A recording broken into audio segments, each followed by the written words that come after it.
A senior White House official warned worsening relations meant the ability of the U.S. to step in if there were problems was greatly reduced. It comes despite official advice from the Foreign Office that fans could trade to Russia, but avoid protests or making political statements. And the White House warned the tournament could be targeted by terror fanatics, putting both its own and other countries' citizens at risk. He said, "We won't have the same ability to protect our citizens." Getty. The U.S. has warned about England fans' safety at the World Cup. "We were trying to work with the Russians on counterterrorism. Any large sporting event, no matter what country, now is a target.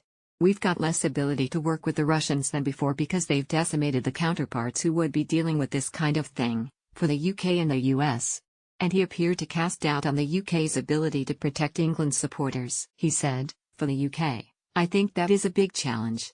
UK soccer fans show up everywhere. A football fan at the derby match between Spartak Moscow and Lokomotiv Moscow. Is your embassy going to be able to provide for them, or are they going to have to then outsource some of the regular consular support to others? If you get into any kind of difficulty, we just won't have the wherewithal. People have accidents. They get ill." We're not suggesting that there are going to be some major sets of incidents, but it's just that there are those larger concerns.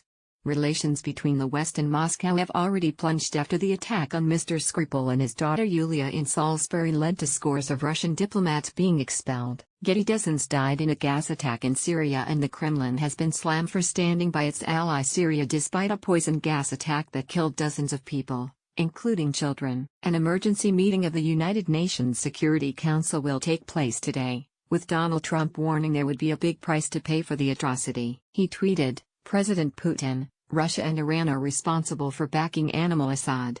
Big price to pay."